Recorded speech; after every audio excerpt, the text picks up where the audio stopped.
قال الله تبارك وتعالى في كلامه المجيد: أعوذ بالله من الشيطان الرجيم. بسم الله الرحمن الرحيم. إن المتقين في جنات وعيون ادخلوها بسلام آمنين ونزعنا ما في صدورهم من غل إخوانا على سرر متقابلين لا يمسهم فيها نصب وما هم منها بمخرجين نبئ عبادي أني أنا الغفور الرحيم وأن عذابي هو العذاب العليم. قال المؤلف والمفسر رحمه الله تعالى: أدام النفع بعلومه وعلومكم في الدارين آمين. إلى أن قال ابن أبي حاتم: حدثنا يحيى بن عبد الله قال حدثنا حسان بن حسان قال حدثنا إبراهيم بن بشر قال حدثنا يحيى بن معين عن إبراهيم القومسي عن سعيد بن شرحبيل عن زيد بن أبي أوفى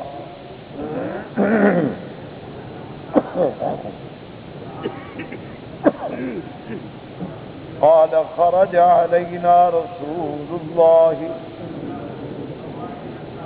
صلى الله عليه وسلم فتلا هذه الآية: إخوانا على سرر متقابلين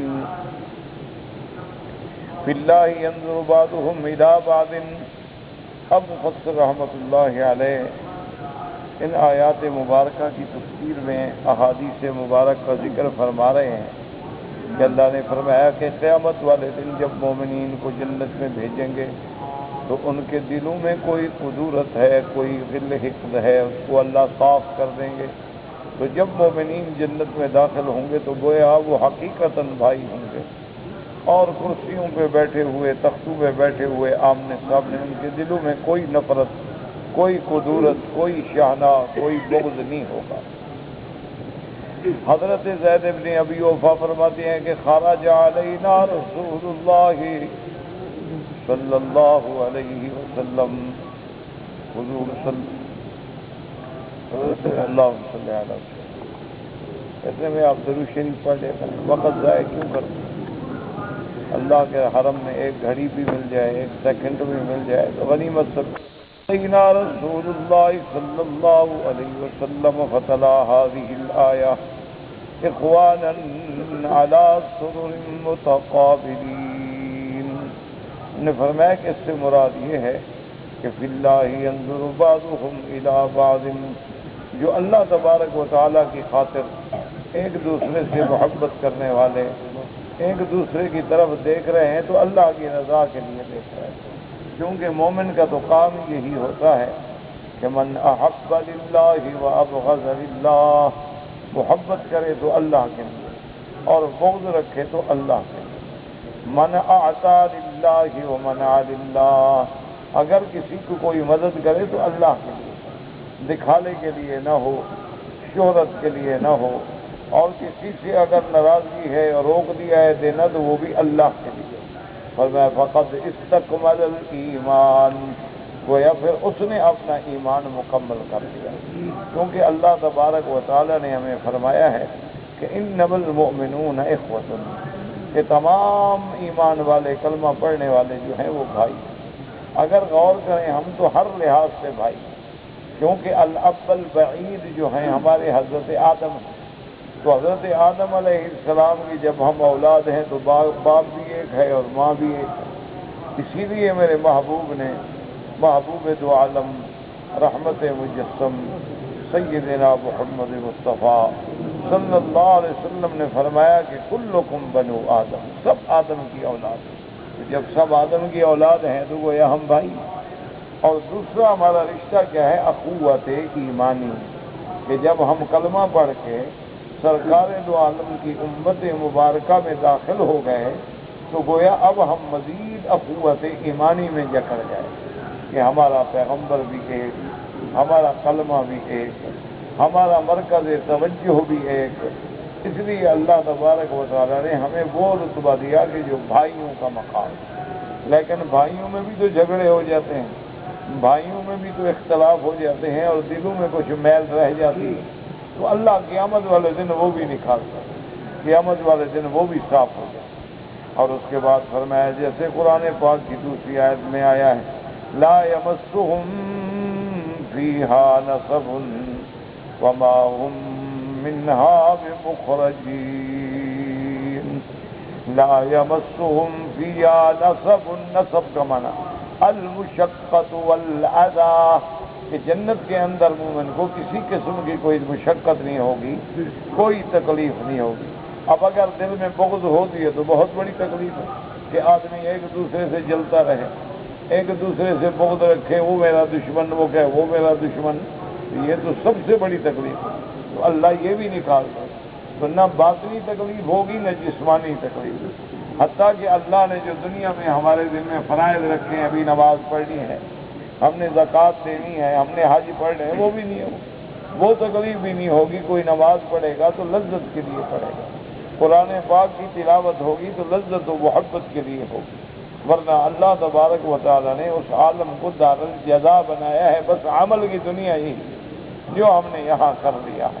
تو اس لیے حضور پاک صلی اللہ علیہ وسلم نے فرمایا کہ اللہ کے قرآن مبارک کا یہ معنی ہے کہ لا یمسہم فیہا نصب، نصب کا معنی مشقت، اور مس کا معنی ہوتا ہے قریب سے چھو کے گزر جانا، یعنی یہ مشقت تو مشقت قریب بھی نہیں گزرے گی مومن۔ اس لیے علماء اسلاف نے فرمایا ہے کہ قرآن و حدیث کی روشنی میں یہ بات سمجھ آتی ہے کہ الخیر المحض جو ہے وہ جنت ہے، یعنی جس میں خیر ہی خیر ہے، کوئی شر ہے ہی نہیں، کوئی تکلیف ہے ہی نہیں، وہ جنت ہے۔ اور الشر المحض جو ہے وہ جہنم، کہ جس میں کوئی خیر ہے ہی نہیں، وہ شر ہی شر، عذاب ہی عذاب۔ اور دنیا جو ہے یہ ملی جلی ہے، خیر بھی ہے اور شر بھی، کبھی دن ہے کبھی رات ہے، کبھی خوشی ہے کبھی غم ہے، کبھی صحت ہے کبھی بیماری ہے۔ تو یہ دنیا جو ہے اس کے اندر تو اختلاف ہے۔ اور اس کے بعد میں حدیث مبارک میں آتا ہے، صحیحین کی حدیث ہے جس کو امام بخاری اور امام مسلم رحمۃ اللہ علیہ نے نقل فرمایا، حضور نے فرمایا ان اللہ امرنی ان نبشر خدیجہ رضی اللہ تعالی عنہا ببیت فی الجنۃ من قصب لا صخب فیہ ولا نصب۔ صحیح حدیث مبارک ہے، میرے آقا نے فرمایا کہ ان اللہ امرنی، میرے اللہ نے مجھے حکم دیا ہے۔ دیکھو شان کتنی ہے کہ اللہ نے حکم دیا کہ میرے محبوب بی بی خدیجہ کو مبارک دو۔ تو سیدہ خدیجہ الکبریٰ رضی اللہ تعالی عنہا کا اتنا بڑا شان ہے کہ جس کو اللہ تبارک و تعالی خود پیغام بھیجتے، یہ ہے مقام بی بی خدیجہ الکبریٰ۔ اور کیوں نہ ہو، وہ محسنہ اسلام ہیں، وہ محسنہ اصحاب رسول اللہ ہیں، وہ محسنہ محمد مصطفیٰ ہیں رضی اللہ تعالی عنہا و ارضاہا۔ اللہ پاک نے فرمایا کہ بی بی خدیجہ کو خوشخبری دے دو ببیت فی الجنت، کہ جنت میں اللہ نے اس کے لیے گھر بنایا من قصب، قصب کہتے ہیں موتیوں کا گھر، یعنی اینٹوں کے بجائے موتی لگے ہوئے ہیں، اور وہ ایسا گھر ہے کہ لا صخب فیہ ولا نصب۔ صخب کا معنی ہوتا ہے شور، کہ وہاں کوئی شور بھی نہیں ہوگا اور کوئی مشقت بھی نہیں۔ یہ بھی نہیں ہوگا کہ جیسے آج کل گھروں میں دیکھو کہ شور ہے، بچے لڑ رہے ہیں، وہ لڑ رہا ہے، وہ لڑ رہا ہے، اور دو بھائی ہیں تو آپس میں جھگڑ رہے ہیں، باپ بیٹا ہے تو جھگڑ رہے ہیں، ملازم سے مالک جھگڑ رہا ہے، تو یہاں تو ہر وقت شور ہی شور ہے۔ لیکن وہ جنت یہ ایسا گھر ہے کہ جس میں نہ کوئی شور ہوگا نہ کوئی مشقت ہوگی اور نہ کوئی پریشانی ہوگی۔ وقوله تبارک وتعالی وما هم منها بمخرجین، اب دیکھیں پہلی صفت جو ہے اللہ پاک نے جنت کی بیان فرمائی ہے کہ فی جنات وعیون، اور دوسری صفت کیا ہے کہ غل دور ہوگا، تیسری صفت کیا تھی کہ اعلیٰ سرر متقابلین، اور چوتھی صفت کیا تھی کہ لا یمسہم فیہا نصب۔ اب ایک مسئلہ تھا کہ یہ سارا تو ہے لیکن پتہ نہیں نکال دیے جائیں 10 سال 20 سال 50 سال، اللہ نے فرمایا وما ہم منہا بمخرجین، یہ جنت کی نعمتیں ہم جن کو دیں گے وہ دائمی ہوں گی، ان کو کبھی نہیں نکالا جائے گا۔ یہ جنت کی نعمتیں جو ہیں وہ ابدی ہیں، وہ سرمدی ہیں، وہ دائمی ہیں، اور ان نعمتوں سے پھر ان کو کبھی محروم نہیں کیا جائے گا۔ وما ہم منہا بمخرجین کما جاء فی الحدیث، جیسے کہ میرے آقا نے وضاحت فرمائی فَيُقَالُ يَا أَهْلَ الْجَنَّةِ إِنَّ لَكُمْ أَن تُصِحُّوا فَلَا تَمْرُضُوا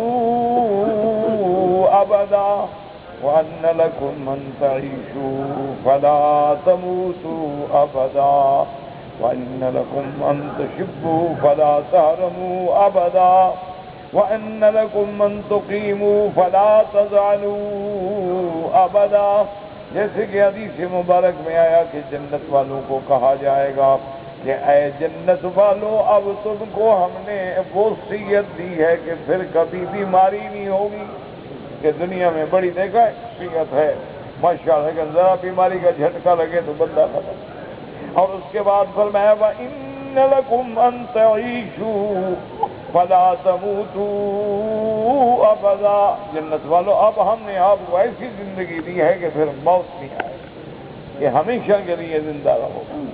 اور اس کے بعد فرمایا وَإِنَّ لَكُمْ أَن تَشُبُّوا فَلَا تَهْرَمُوا أَبَدًا، اور ہم نے تم کو ایسی جوانی دی ہے کہ جس کے بعد بڑھاپا نہیں آئے گا، یعنی اب ایسی جوانی ملے گی جنت میں کہ ہر بندہ مرد ہو یا عورت 33 سال کی عمر کے تقریباً ہو کے جنت میں داخل ہوں گے۔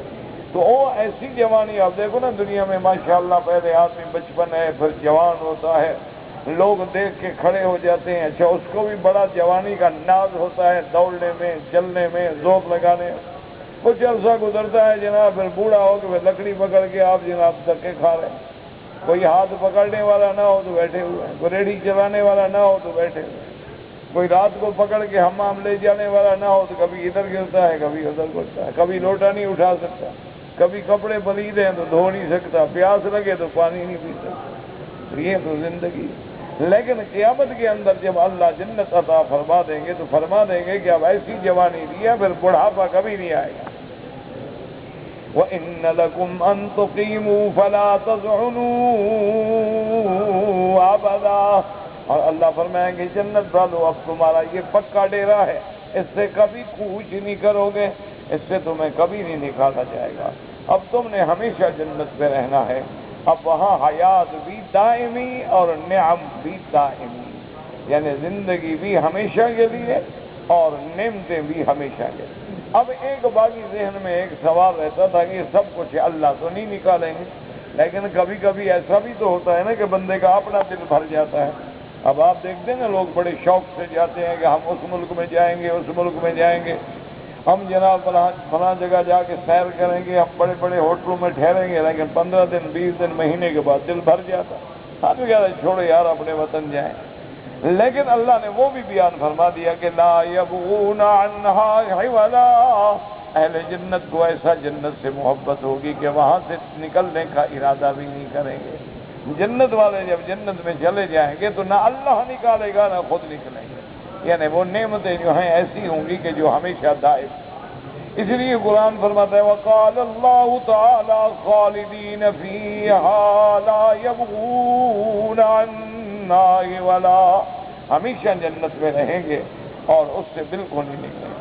اب اللہ نے فرمایا نبی عبادی انی انا الغفور الرحیم وان عذابی هو العذاب العلیم، اللہ نے حکم دیا اخبر یا محمد صلی اللہ علیہ وسلم عبادی انی ذو رحمت وذو عذاب علیم، اللہ پاک نے خبر دی کہ میرے مدنی محمد مصطفیٰ صلی اللہ علیہ وسلم میرے بندوں کو خبر کر دیں کہ میں بخشنے والا مہربان بھی ہوں، لیکن میرا عذاب بھی بڑا دردناک ہے۔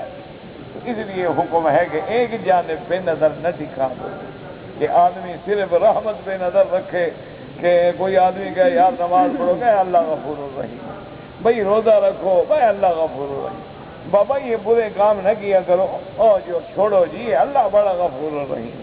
اس لیے اللہ نے فرمایا میں غفور الرحیم ہوں اور میرا عذاب بھی بڑا سخت ہے، ان عذابی هو العذاب الالیم۔ تو اس لیے علماء فرماتے ہیں کہ ایمان اسی کا نام ہے، الایمان بین الخوف والرجاء، کہ اللہ کے عذاب کا ڈر بھی ہو اور رحمت پہ امید بھی ہو، اسی کا نام جو ہے وہ ایمان۔ اسی لیے حضرت عمر رضی اللہ تعالی عنہ فرماتے تھے کہ اگر اعلان ہو جائے یعنی علی سبیل الفرض والتقریر کہ ساری دنیا جنت میں جائے گی صرف ایک بندہ جہنم میں جائے گا، تو حضرت عمر فرماتے ہیں میں ڈرتا ہوں کہ پتہ نہیں میں وہ نہ ہوں۔ اور اگر اعلان ہو جائے کہ ساری دنیا نعوذ باللہ جہنم میں جائے گی لیکن ایک جنت جو ہے مجھے اللہ پہ امید ہے وہ ایک میں ہوں، یعنی امید بھی ایسی ہو اور خوف بھی ایسا ہو۔ اسی لیے نہیں دیکھا ہے کہ تمام علماء، تمام صدیقین و شہداء و صالحین اللہ کی رحمتوں پہ ان کو یقین بھی کامل ہوتا ہے لیکن اللہ کے عذاب کا ڈر بھی کامل ہے۔ اسی لیے اب آپ دیکھیں نا جی روزانہ دنیا میں ہمارے سامنے حوادث ہیں، ہمارے سامنے واقعات ہیں، لیکن خدا کی قدرت ہے کہ ہم اتنے اندھے ہو چکے ہیں کہ سامنے جو چیز ہے اس کو بھی ہم دیکھنے کے لیے تیار نہیں، سوچنے کے لیے تیار نہیں، سمجھنے کے لیے تیار نہیں۔ انا للہ و انا الیہ راجعون۔ یعنی آپ کا کیا خیال ہے کہ صرف یہ ابھی آپ عربی اعتبار سے 14واں صدی کراس کر کے 24ویں سال میں داخل ہیں، اور اگر ہم تاریخ میلادی دیکھیں تو گویا 2000 گزر کے تو ہم 3 میں داخل ہیں، یعنی 20ویں صدی۔ صرف اگر آپ کو ہمت ہے صرف اسی، باقی دور نہ جائیں، صرف 20ویں صدی کا مطالعہ کر لیں کہ صرف اس 100 سال میں کتنے مسلمان ہیں جو ظلماً قتل کر دیے گئے۔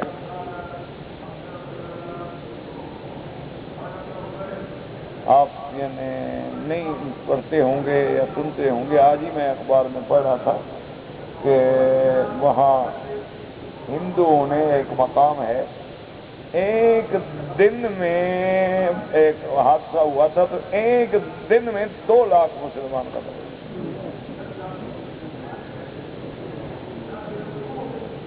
اسی طرح کشمیر پہ نظر ڈالیں، 80,000 شہید ہو چکے اور اتنے لاپتہ ہیں اور اتنے ہزار بیٹیوں کی عصمت دری ہوئی ہے۔ اسی طرح آپ دیکھتے ہیں قصوہ دیکھیں، بسنیا دیکھیں، مشرق دیکھیں، مغرب دیکھیں، شرق اوسط دیکھیں، سورہ عالم دیکھیں، ہمارے سامنے ہو رہا ہے، بچے ذبح ہو رہے ہیں، معصوم عورتوں کے ساتھ ہر وہ عمل کیا جاتا ہے جس کا آپ تصور نہیں کر سکتے ہیں کہ کافر جو ہیں وہ مسلمان بہو بیٹیوں کے ساتھ بے عزتی کر کے 8-8 10-10 انسان ان کے ساتھ ظلم و زیادتی کر کے آخر میں وہ جو شراب کی بوتلیں ہیں وہ ان کی شرم گاہوں میں گھسیڑ دیتے ہیں، وہ مر جاتے ہیں۔ آپ نے کوئی 2 تولے کھانا کم کر دیا ہے،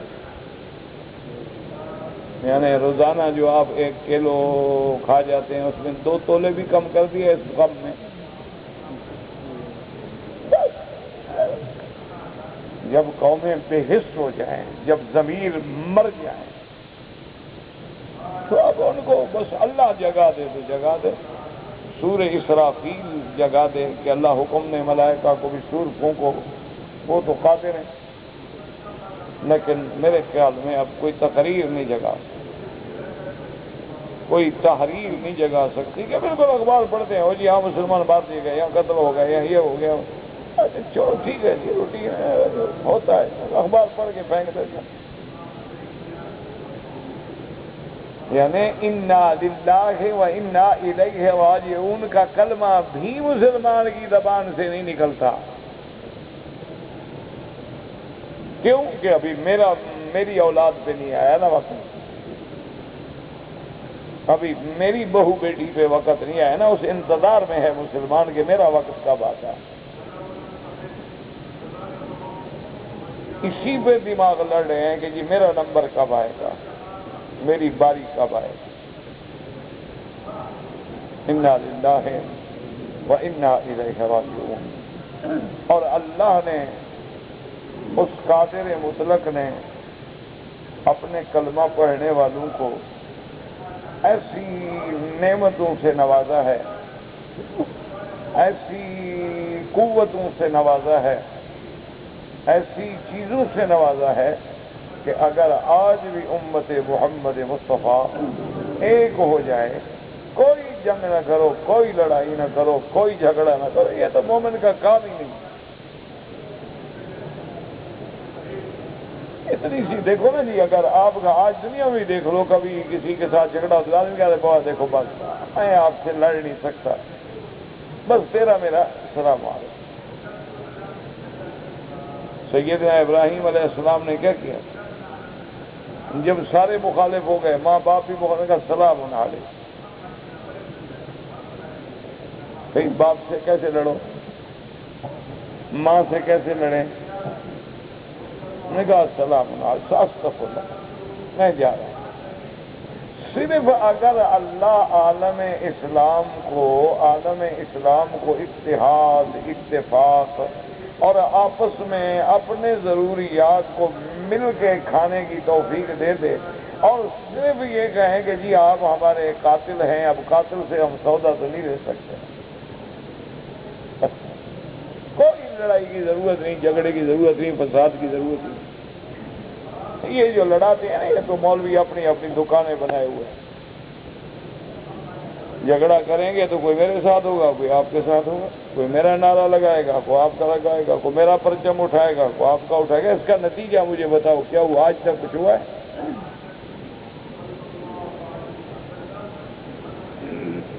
کر سکتے ہو تو صرف ایک کام ہے کہ وہ اسلام میں، مومنوں میں، مسلمانوں میں، عرب میں، عجب میں، اپنے میں، برائے میں اتحاد سے کام کرو۔ تمام اختلافات، تمام جھگڑے، مذہبی مسائل، احکام، سب ایک طرف رکھو اور صرف آپس میں فیصلہ کر لیں گے جی اس ملک میں گندم ہوتی ہے، اچھا بھی آپ ہمیں گندم دے دیں، میرے پاس چاول ہوتے ہیں میں آپ کو چاول بھیج دیتا ہوں، میرے پاس پیسہ ہے، تمہارے پاس مزدور ہے، تم مزدور بھیج دو، پیسہ میں لگا دیتا ہوں، تمہارے پاس عقل ہے، اس کے پاس دولت ہے، عقل تم خرچ کرو، دولت وہ خرچ کرتا ہے۔ بس صرف مسلمان ایک ہو جاؤ، کفر آج بھی تمہارے پاؤں میں پڑا ہو۔ وہ تو خود جب بھوکے ہوتے ہیں نا، تمہارے ملکوں بھی آتے ہیں، کھانے کے لیے آتے ہیں، بھوکے ننگے کہاں سے کھائیں؟ آج بھی بس یہ دعا کرو کہ اللہ عالم اسلام کو اتحاد عطا فرما دے، اللہ عالم عرب کو اتفاق عطا فرما دے، ورنہ ہماری بربادیوں کے دن آ گئے ہیں، ہماری ہلاکتوں کے دن آ گئے ہیں۔ کوئی صبح گیا، کوئی شام گیا، کوئی رات گیا، کوئی دن کو گیا۔ بچنے کا ایک حل ہے کہ سب اللہ کے دروازے پہ لوٹ جائے۔ ہم تو میرا بھائی ایک موبائل بند کرنے کے لیے تیار نہیں ہیں۔ اللہ کے حرم میں طواف کر رہا ہے اور موبائل بند ہے، اچھا تم کدھر ہو؟ میں ادھر، اچھا میں ادھر ہوں، اچھا تم کدھر ہو؟ میں ادھر ہوں، اچھا ٹھیک ہے میں ادھر ہوں۔ یہ طواف ہے؟ بھائی تم تو اللہ کے ساتھ جڑنے آئے ہو اور جڑ رہے ہو بیوی کے ساتھ۔ طواف کا معنی یہ تھا کہ تم گھر سے کٹ کے اللہ سے جڑو، تم اپنے گھر سے نکل کے اللہ کے گھر میں آ جاؤ، مسجد میں آ جاؤ، کبھی نماز، کبھی ذکر، کبھی طواف، کبھی قرآن، کہ تیرا دل دماغ سارا ادھر لگ جائے۔ اس دشمن نے ایک چھوٹی سی چیز جیب میں ڈال دی ہے کہ تمہیں تمہاری نماز بھی نہیں پڑھنے دوں گا، پڑھو کیسے پڑھتے ہو؟ وہ نماز پڑھ رہا ہے اور ادھر گانا لگا ہوا ہے، ماشاء اللہ فلمیں دھونے لگی ہوئی، اور ایسے ایسے غلیظ گانوں کی دھنیں ہیں کہ جو شیطان بھی سنے نہ تو بھاگ جائے۔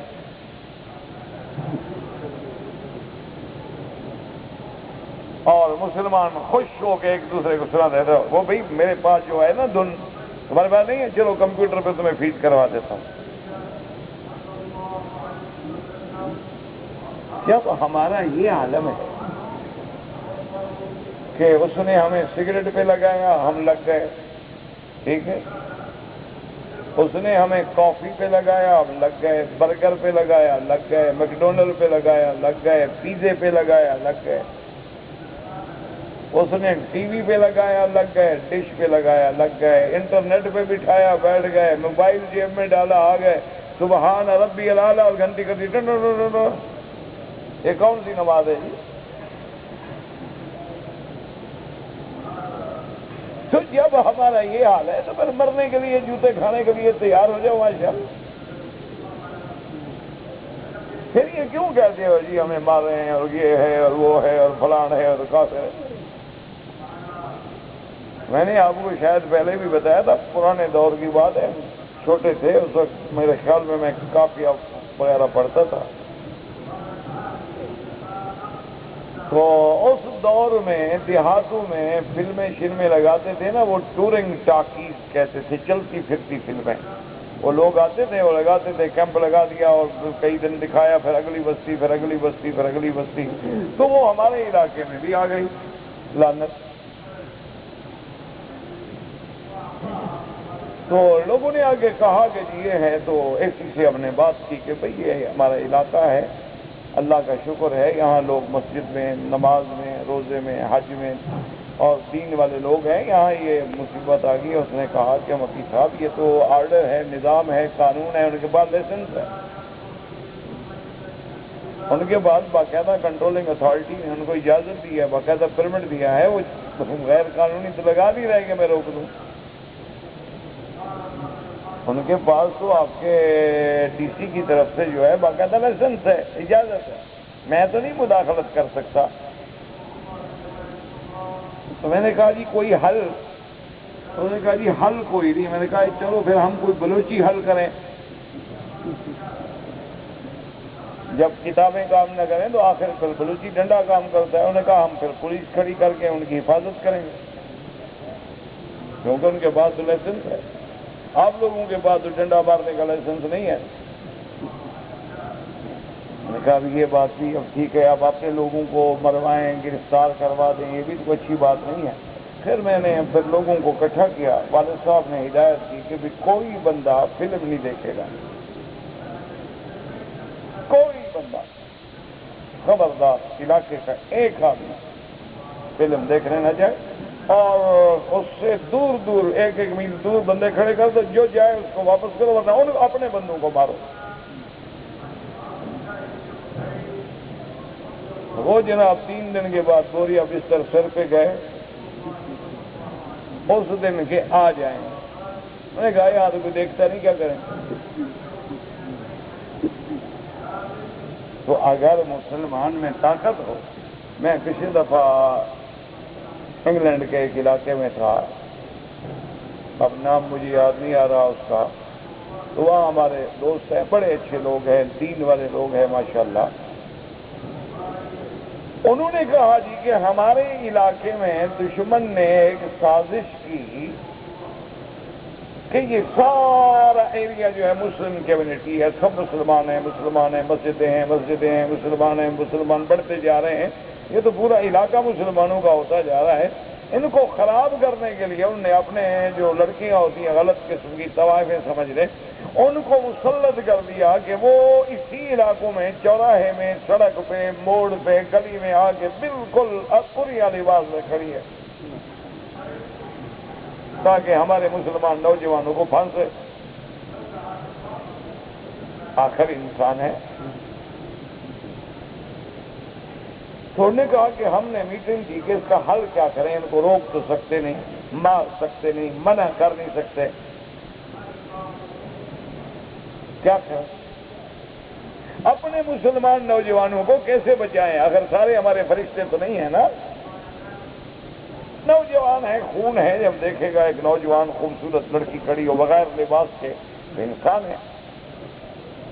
انہوں نے کہا تو پھر ہم نے یہ فیصلہ کیا کہ مثلا اس موڑ پہ وہ لڑکیاں کھڑی ہیں نا جی، ان کے سامنے سڑک کے دوسرے کنارے ہمارے دو داڑھی والے بندے کھڑے ہو، آپس میں باتیں کرتے ہیں، ادھر دیکھے ہی نہیں، کچھ نہ کہیں۔ وہ جہاں کھڑی ہوں ادھر دو داڑھی والے کھڑے ہیں، وہ جہاں کھڑی ہوں دو داڑھی، چار دن کے بعد وہ بھاگے۔ انہوں نے کہا یہ عذاب کرے ہیں ان کے سامنے، مسلمان لڑکا بھی تو کوئی نہ جائے، وہ داڑھی والے دیکھ رہے ہیں، ماننے والا تو پہچانتا ہے نا ہر کسی کو۔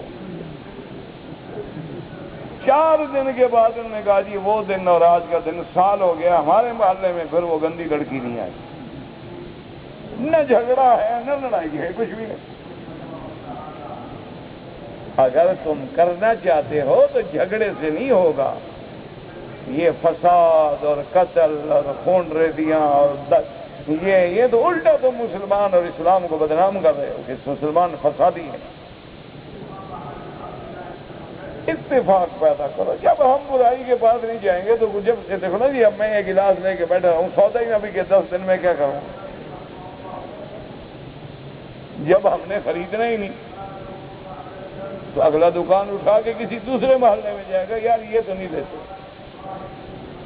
بس ایک ہی بات ہے کہ کافروں کی چیز سے دور ہو جاؤ، مسلمانوں کے قریب ہو جاؤ، 1 سال عمل کر لو، سارے مسئلے ٹھیک ہو جائیں، نہ لڑائی نہ جھگڑا نہ جنگ نہ قصہ نہ کہانی،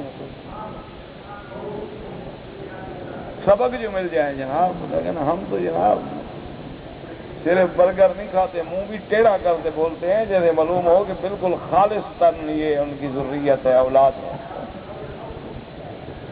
ہم تو بڑا آدمی اسی کو سمجھتے ہیں، بس ہم تو بھائی یہ کہہ سکتے ہیں، آپ کو کہتے رہیں، روتے رہیں، آپ آگ جانے آپ کا کام کیا۔ وقد تقدم ذکر نذیر هذه الآیۃ الکریمۃ دارۃ علی مقامِ الرجاء والخوف۔ اب مفسر رحمۃ اللہ علیہ فرماتے ہیں اس قسم کی آیات مبارک پہ پہلے بھی بحث ہو چکی ہے۔ ان آیات میں ہمیں کیا سبق ملتا ہے کہ اللہ کی رحمت پہ امید رکھو اور اللہ کے عذاب سے ڈر رکھو۔ وذکر ابی سبب نزولها ماروا موسیٰ ابن عبید المسلم صاحب نے قال مر رسول اللہ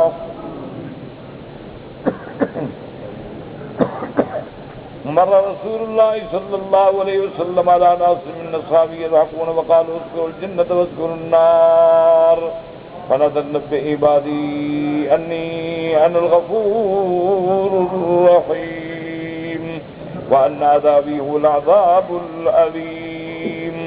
اب مفسر رحمۃ اللہ علیہ فرماتی ہیں اس آیت کے سبب نزول کے بارے میں ایک حدیث مبارک میں آتا ہے، سرکار دو عالم صلی اللہ علیہ وسلم گزرے، آپ کے صحابہ بیٹھے تھے اور کسی بات پہ ہنس رہے تھے۔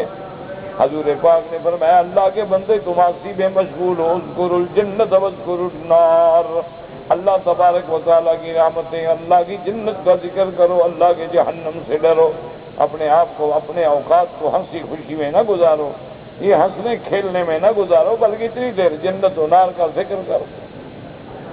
تو اللہ نے قرآن پاک کی آیت داری نبئ عبادی انی انا الغفور الرحیم وان عذابی هو العذاب العلیم۔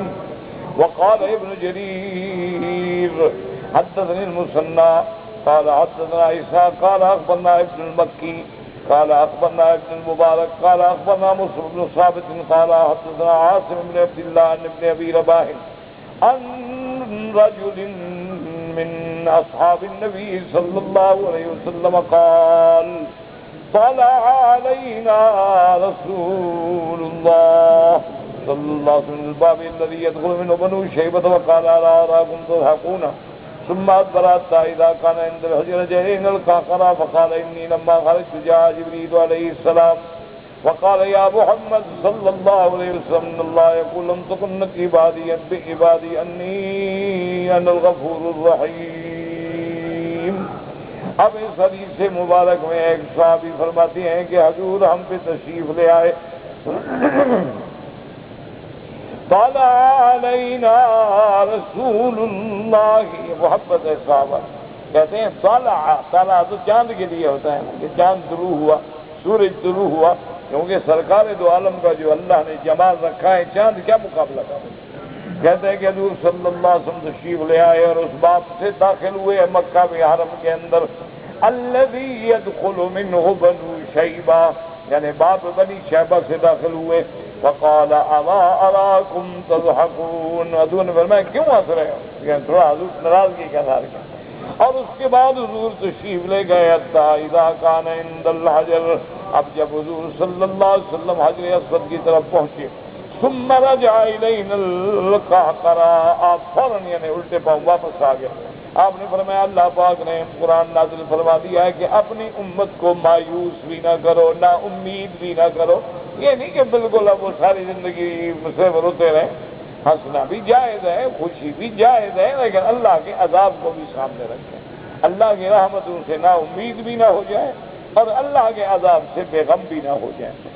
نبی عبادی انی انا الغفور الرحیم وان عذابی هو العذاب العلیم۔ وقال سعید عن قتادہ فی قوله تعالی نبی عبادی انی انا الغفور الرحیم۔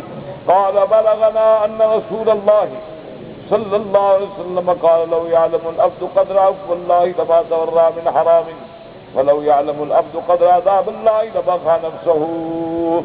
ایک روایت مبارک میں آتا ہے کہ میرے آقا نے ارشاد فرمایا کہ اگر بندے کو اللہ کی رحمتوں کا پورا ادراک ہوتا تو وہ حرام بھی نہ چھوڑتا، پھر معاف کر دے گا، اور اسی طرح اگر اللہ کے عذاب پہ نظر ہوتی تو بندہ اپنی جان بھی نکال دیتا کہ میں زندہ بھی نہ رہوں، کیونکہ اللہ کا عذاب ہے۔ اس لیے ایمان کا تقاضا یہ ہے کہ انسان جو ہے وہ امید اور خوف کے درمیان میں رہے، یعنی اللہ کی رحمتوں سے امید بھی رکھے اور اللہ کے عذاب سے ڈر بھی رکھے۔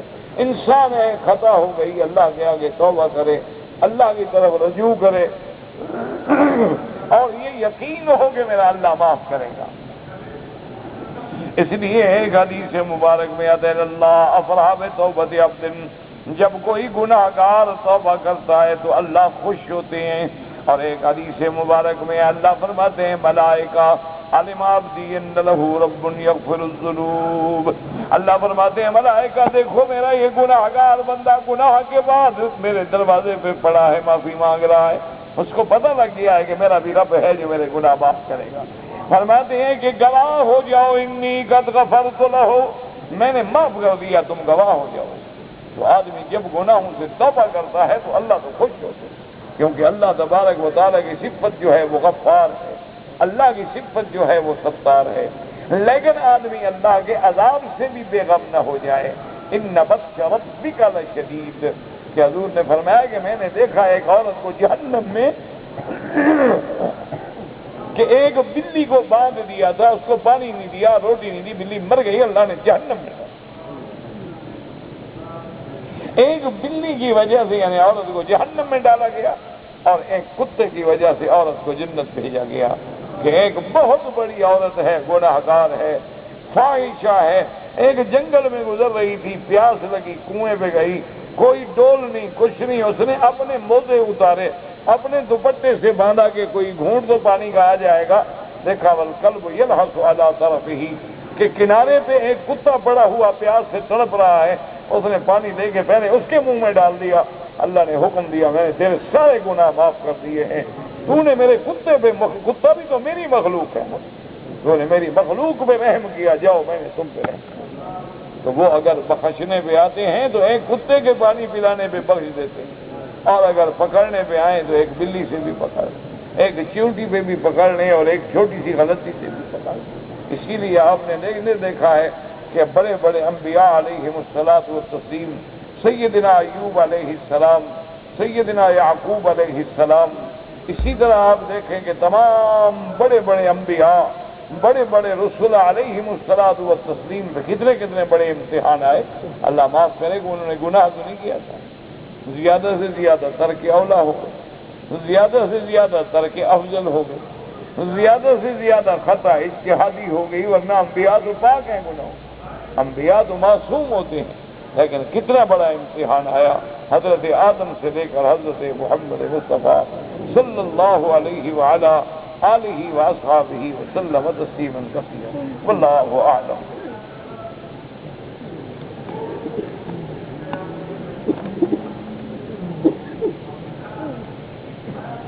کہتے ہیں جی کہ مکہ مکرمہ میں جیسے ایک نیکی جو ہے اس کا 1,00,000 گنا ثواب ملتا ہے، یعنی اتنا نیکی کا ثواب بڑھ جاتا ہے، کیا اسی طرح حرم مکہ میں اگر اللہ معاف کرے بندہ گناہ کرے تو کیا وہ بھی 1,00,000 گنا بڑھ جائے گا؟ نہیں، یاد رکھو یہ اللہ کا کرم ہے کہ اللہ کے حرم میں نیکی جو ہے اس کا ثواب تو 1,00,000 گنا ہے، لیکن گنا ایک کا ایک لکھا جاتا ہے۔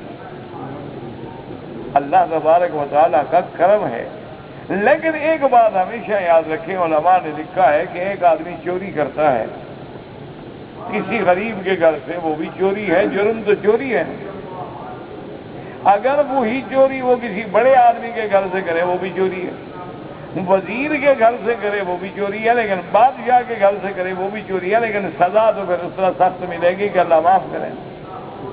اس لیے علماء نے لکھا ہے کہ حرم مبارک کے اندر حدود حرم میں ایک گناہ بھی انسان کو برباد کرنے کے لیے کافی ہوتا ہے۔ اچھا، یہ ضروری نہیں ہوتا کہ ہم نے گناہ کیا بندہ اسی وقت برباد ہو جائے، برباد ہو جائے پھر تو دنیا میں کوئی چلے گی نا۔ اللہ فرماتے ہیں کہ اگر ہم ہر بندے کو اس کی ہر گناہ پہ، ہر غلطی پہ فوراً پکڑ لیں تو زمین تو خالی ہو جائے، زمین پر چلتا ہوا کوئی نظر ہی نہ آئے، لیکن اللہ مہلت دیتے ہیں۔ اچھا، کبھی یہ ہوتا ہے کہ سزا ملی کہ بھئی رزق بند ہو گیا، کبھی سزا ملی کہ رزق میں کمی آ گئی، کبھی سزا ملی کہ اچھے خاصے بیٹھے اور بیماریوں کا شکار ہو گئے، تو مختلف اللہ پاک معاف فرمائے، تو لہذا اللہ کے حرم میں ہر ممکن کوشش کریں کہ گناہوں سے بچیں۔ بلکہ بعض علماء نے تو یہ بھی لکھا ہے کہ وَمَن يُرِدْ فِيهِ بِإِلْحَادٍ بِظُلْمٍ نُذِقْهُ مِنْ عَذَابٍ أَلِيمٍ۔ انہوں نے لکھا کہ ساری کائنات میں دنیا میں اگر کوئی گناہ کا ارادہ کرے تو نہیں پکڑا جاتا، لیکن اگر سرزمین حرم میں گناہ کا ارادہ بھی کرے تو اللہ پکڑ لے۔ لیکن جمہور کہتے ہیں کہ لفظ ہے بظلم، مراد ہے شرک، ان الشرک لظلم عظیم۔ تو بہرحال اللہ کے حرم میں گناہ تو ایک لکھا جائے گا، لیکن اس ایک سے بھی بچنے کی کوشش کریں۔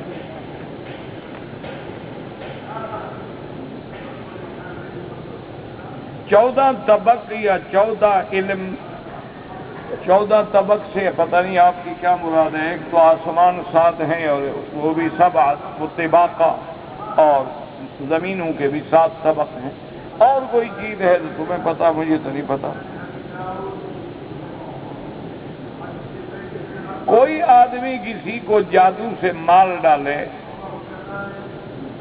تو لازمی بات ہے کہ حکومت اسلامیہ کو اطلاع دیں، وہ ایسے جادوگر کو قتل کریں، سزا دیں۔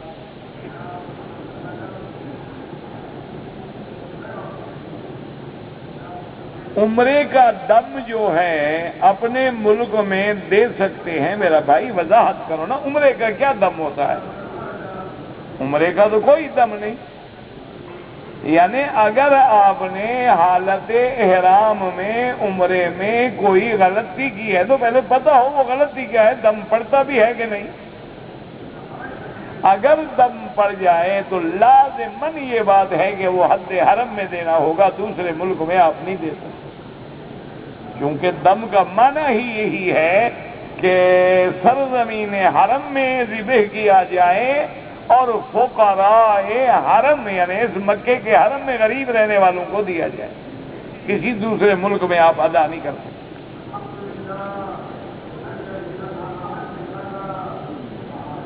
کہتے ہیں جی کہ بعض لوگ جو ہیں حقہ پیتے ہیں، وہ بھی حرام ہے۔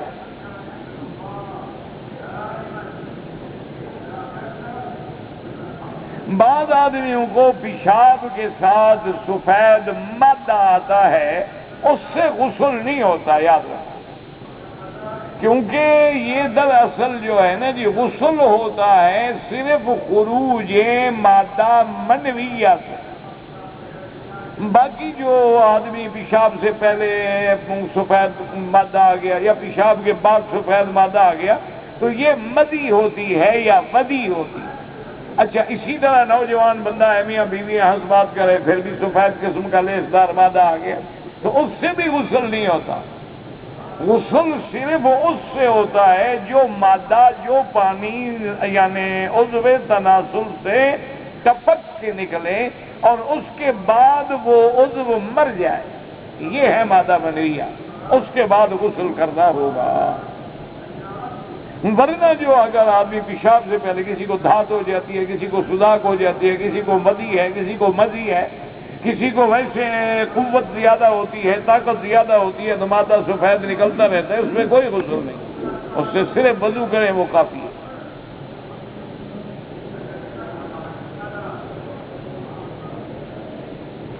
احناف کے نزدیک گردن کا مسح ہے، باقی ائمہ کے نزدیک گردن کا مسح نہیں ہے۔ استخارہ جو ہے 2 رکعت نماز پڑھ کے دعا استخارہ جو ہے وہ 3 دفعہ پڑھی جائے۔ جو دعا ہے نا استخارہ کی، چونکہ یہ قاعدہ ہے کہ حضور پاک صلی اللہ علیہ وسلم جب بھی دعا فرماتے تھے تو ایک دعا کو 3 دفعہ پڑھتے، یعنی جو بھی دعا ہے اس کو 3 دفعہ پڑھا جائے، اول آخر درود شریف۔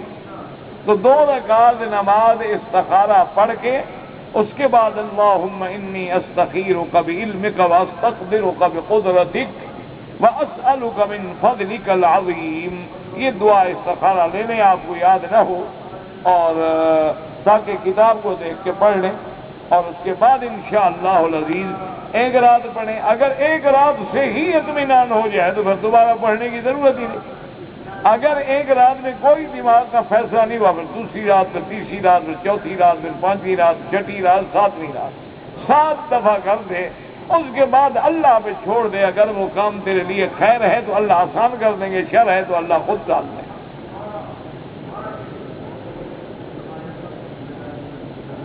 کہتے جی کہ بنی نوع انسان میں سب سے پہلے اللہ تبارک و تعالی نے حضرت آدم کو پیدا کیا، تو کیا جنات میں بھی سب سے پہلے اللہ نے ابلیس کو پیدا کیا؟ پتہ نہیں آپ کو یہ ابلیس کے بارے میں دلچسپی کیوں ہے؟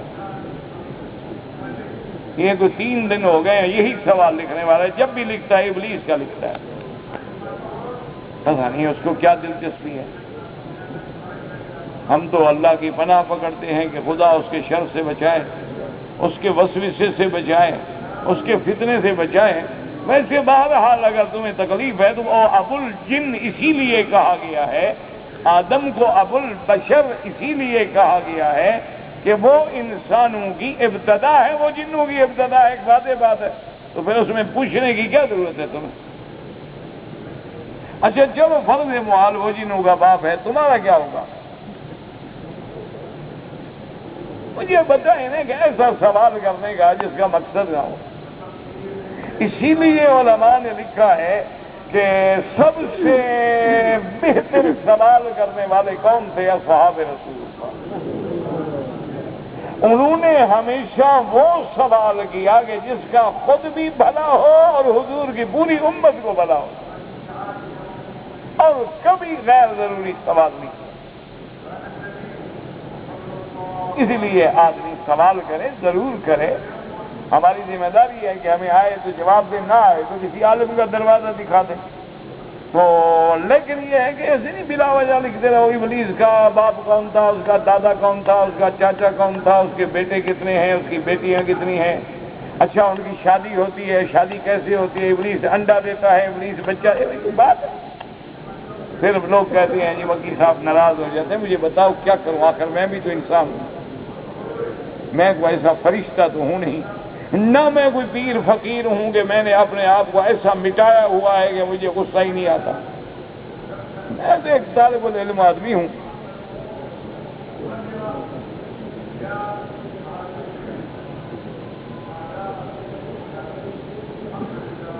اگر ایک آدمی حدود حرم میں یعنی گھر سے احرام باندھ کے حرم شریف میں فرض نماز ادا کرے، پھر مسجد عائشہ جا کے 2 رکعت نفل ادا کر کے عمرے کی نیت کرے، ٹھیک ہے، کوئی منع نہیں، لیکن یہ چیز خلاف سنت ہے۔ اگر اسی طرح ہوتا تو حضور صلی اللہ علیہ وسلم بی بی عائشہ کو فرماتے کہ یہیں سے احرام باندھ لو، وہاں جا کے نیت کر کے آ جاؤ۔ تو سنت کا تقاضا یہ ہے کہ آدمی وہیں جائے اور وہیں جا کے غسل کرے، وضو کرے، احرام باندھے، 2 رکعت پڑھے، نیت کرے اور پھر حرم آئے۔ اصل میں وجہ کیا ہے؟ ہر آدمی شارٹ کٹ اختیار کرتا ہے کہ جی نماز فجر کے لیے جو آؤں گا تو ہوٹل سے احرام باندھ کے آ جاؤں، نماز پڑھ لوں اور گاڑی میں بیٹھ کے چلے جاؤں، وقت بچ جائے گا، اور پھر میں وہاں کپڑے کہاں رکھوں گا اور کہاں کروں گا اور کیا کروں گا، تکلیف ہوگی مجھے اور وقت بھی زیادہ عمرہ تو آپ کا ہو جائے گا، لیکن افضل یہی ہے کہ سب کچھ وہیں سے کریں۔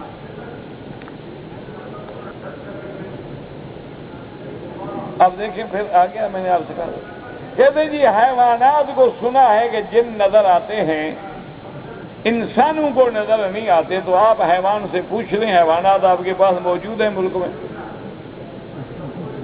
کسی حیوان سے آپ پوچھ لیں جی آپ کو جن نظر آتا ہے، کسی بکری سے پوچھ لیں، کیونکہ اونٹ وغیرہ سے پوچھا تو وہ تو ایک ہی دفعہ جواب دے گا، پھر دوبارہ آپ کو پوچھنے کی تکلیف ہی نہیں ہوگی۔ اب یہ دیکھتے ہیں نہیں دیکھتے، نہیں، مجھے یہ بتاؤ تمہیں ابلیس سے دلچسپی کیا ہے؟ انا للہ و انا الیہ راجعون۔ خلفائے راشدین کے بعد مکہ مدینہ میں پھر کس کا دور آیا؟ تاریخ اٹھا کے پڑھ لو، یہ ایک لفظ کی بات ہے کہ میں بتا دوں۔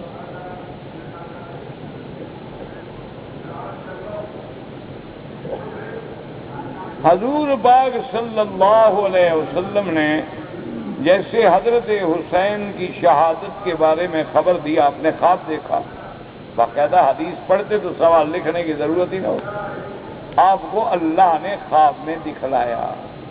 اسی طرح حضور صلی اللہ علیہ وسلم نے جو قیامت کے بارے میں نشانیاں بتلائی ہیں، یا آپ نے علامات صغرا اور علامات کبریٰ کا ذکر فرمایا ہے، یا حضور صلی اللہ علیہ وسلم نے آنے والی جنگوں کے بارے میں ذکر فرمایا ہے، ساری اللہ نے خبر دی ہے، اخبار عن الغیب ہے، انباء عن الغیب ہے، اللہ خبر دیتے ہیں، ما ینطق عن الہوی ان هو الا وحی یوحی۔ ہم دونوں بہت محبت کرتے ہیں، اچھا کرتے ہیں، کون دونوں؟ کون دونوں محبت کرتے ہیں؟ مجھے کیا پتا، پہلے مجھے بتاؤ کہ تم دونوں سے مراد کون ہے، پھر تمہاری محبت سے مراد کیا ہے، پھر مجھے بات سمجھ آئے۔ اچھا، تمہاری محبت کا میرے ساتھ کیا تعلق؟ میرے ساتھ تقسیم کرو گے کیا؟ نہیں، آخر مجھ سے پوچھنے کا کوئی حل کرو نا، کہ آدھی محبت تم کرو آدھی میں کروں، کیا خیال ہے؟ نہیں، یہ کیا سوال ہے؟ دماغ خراب ہو گیا ہے، پاگل ہو گیا آدمی۔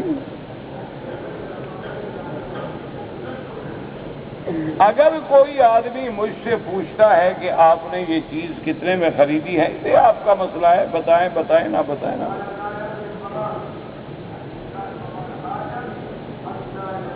اگر میں نے منت مانی کہ کام ہو جائے عمرہ کروں گا تو کرو، جیسے منت مانی اسی طرح پورا کرو۔ ویسے منت سے فائدہ زیادہ کچھ نہیں ہوتا، ایک بات سمجھ لو، لوگ منت مانتے ہیں جی فلانا کام ہو جائے، میں جناب اتنی خیرات، منت سے کچھ بھی نہیں ہوتا۔ حضور نے فرمایا صرف اتنا فائدہ ہوتا ہے کہ بخیل کا مال نکل جاتا ہے، کہ ایسے تو خیرات کرتا نہیں، منت مان کے پھنس گیا، پھر اس کو کرنی پڑتی ہے، ورنہ ہوتا وہی ہے جو اللہ لکھ چکے ہیں۔ میری بہن نے حج کے دوران میں جب شیطان کو کنکریاں ماری تو 3 پتھر مارنے کے بعد وہ بیچاری گر گئی، پھر بڑی مشکل سے باہر نکلی، پھر اس نے اپنے شوہر کو وکیل بنایا کہ کنکریاں مارے، ٹھیک ہے، کوئی بات نہیں، کوئی جرمانہ نہیں۔ تو اگر تم یہ مسئلہ پہلے پوچھ لیتے تو نہ تمہاری بہن گرتی، نہ وکیل بنانے کی ضرورت پڑتی، کہ پہلے دن جو ہے کنکریاں مارنا سارا دن جائز ہے، سارا دن 10 کا۔ تو آپ 10 تاریخ کو عصر کے بعد جائیں، وہاں ایک بندہ بھی نہیں ہوگا، نہ گرو گے، نہ تکلیف ہوگی، نہ دھکا لگے۔ 11 تاریخ کو ساری رات جائز ہے، یعنی ظہر سے لے کر ساری رات۔ آپ 12 بجے رات کو بعد جائیں، ہم اپنے بچے چھوٹے لے کے جاتے ہیں، وہ بھی کنکریاں خود مارتے ہیں۔ لیکن آپ مسئلہ تو پوچھتے ہیں نا مرنے کے بعد، اب مولوی کیا کرے؟ جب دھکا لگا، جب گر گئی، مسئلہ پوچھ رہے ہیں۔ اب بھی کتنا جلدی پوچھا ہے، ربیع الاول میں حج کا واقعہ ہے، اب پوچھا ہے۔ ایک وقت میں کتنی قضا نمازیں پڑھیں، جتنی اللہ ہمت دے پڑھو، قضا جب پوری کرنی ہے تو پوری کرو۔ بعض آدمی جو ہے 9 بیویاں کرنے کی اجازت دیتے ہیں۔ کون آدمی؟ بعض، ان کا نام تو لکھ کے بھیجو۔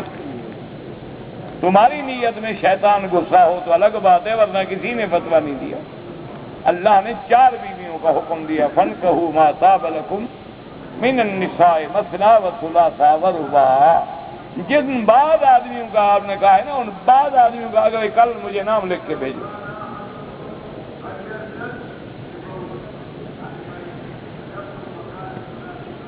کسی کا نام جی پروین رکھ سکتے ہیں، جو مرضی آئے رکھو جی، پروین رکھو، کرشنا رکھو، رام رکھو، کچھ رکھو۔ ان کا اسلام سے تو تعلق ہے ہی نہیں۔ جب نام غیر اسلامی رکھنا ہے تو جو مرضی آئے رکھو۔ اسلامی نام تو ہے خدیجہ، عائشہ، ام حبیبہ، سلمہ، رقیہ، ام کلثوم، زینب، فاطمہ۔ ان ناموں سے تمہیں چڑ ہے، ان کے تم قریب نہیں آتے۔ پھر تمہاری مرضی پروین رکھو، مونالیزا رکھو، ڈانا رکھو، جو مرضی ہے۔ جن کی نقل تم نے کرنی ہے ان سے نام پوچھ لو، پھر مولوی سے پوچھنے کی کیا ضرورت؟ میری بیوی پہ جادو ہو گیا، دیکھتا نفرت کرتا، مجھ سے طلاق مانگتا، تو مرد ہی نہیں ہوگے، کوئی جادو وادو نہیں۔ تم فارغ ہو، اپنا علاج کراؤ، نہیں طلاق مانگے گا۔ یہ جب آدمی اپنی وہ کمزوری کو چھپائے نا، پھر کہتے ہیں جادو ہو گیا۔ کافروں پہ جادو کیوں نہیں ہو جاتا؟ ہندوؤں پہ جادو نہیں ہوتا، سکھوں پہ نہیں ہوتا، سارے جادو ہمارے لیے لکھے ہوئے ہیں بدبخت۔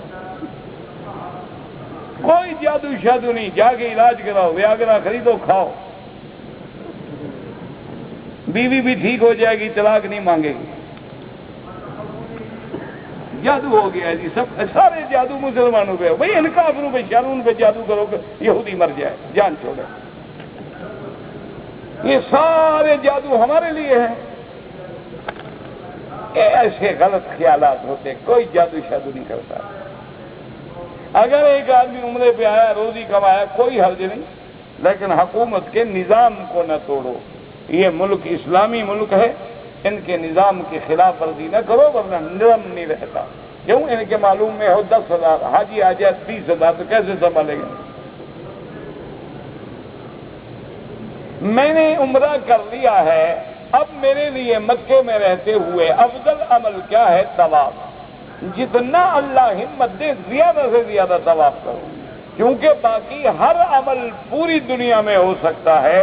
نماز ہر جگہ پڑھ سکتے ہو، قرآن ہر جگہ پڑھ سکتے ہو، خیرات ہر جگہ کر سکتے ہو، لیکن طواف کسی جگہ نہیں کر سکتے۔ والدین کے لیے بالکل آپ جو مرضی آئے نفلی عبادت کریں۔ جو رشتے دار فوت ہو گئے، بالکل ان کے لیے بھی آپ اپنا طواف کریں، ان کے لیے دعائیں کریں۔ فرض نماز کی تیسری اور چوتھی رکعت میں صرف سورت فاتحہ ہوگی اور سورت نہیں ہوگی۔ نماز ظہر میں یا نماز عصر میں کیونکہ امام صاحب جہر نہیں کرتے تو مقتدی فاتحہ پڑھے یا نہ پڑھے، حنفی ہے تو نہ پڑھے اور شافعی ہے تو پڑھا کرے، جھگڑے کی ضرورت نہیں۔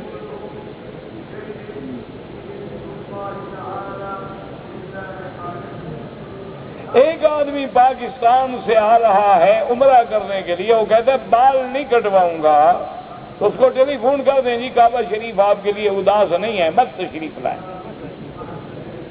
عمرے پہ آ رہے ہو اور اس کے بعد تمہیں بال پیارے ہیں، کوئی عقل کی بات کرو۔ بہرحال اگر اس طرح نہ پھرواؤ تو 1/4 حصہ بال جو ہے وہ کٹ جائیں۔ محلقین رؤوسکم ومقصرین لا تخافون، حلق بھی ہے اور قصر بھی ہے۔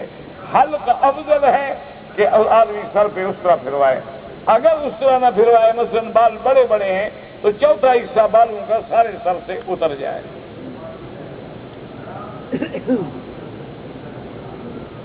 اگر کوئی میں مکے میں دیکھوں کہ کوئی غلط کام کر رہے ہیں، ان کو روکو، ان کو منع کرو، ان کو ہدایت کرو، ان کو نصیحت کرو۔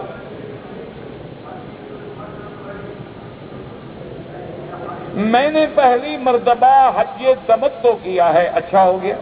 پھر میں نے محرم میں مدینہ منورہ سے عمرہ کیا، کوئی بات نہیں، کوئی مسئلہ نہیں، ٹھیک ہو گیا۔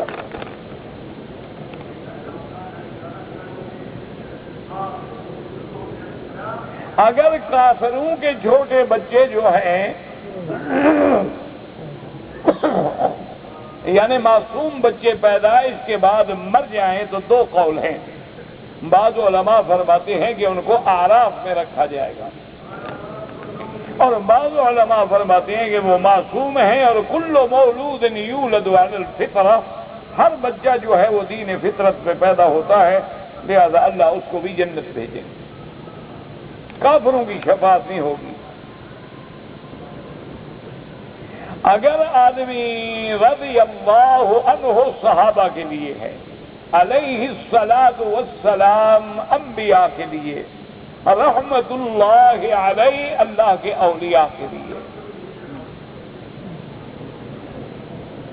حضرت مریم کے ماں باپ لکھا ہوا ہے، ان کی والدہ کا سہارا امراۃ عمران لکھا نہیں، تو قرآن پڑھ لیتے آل عمران، تو پوچھنے کی ضرورت تھی بڑا۔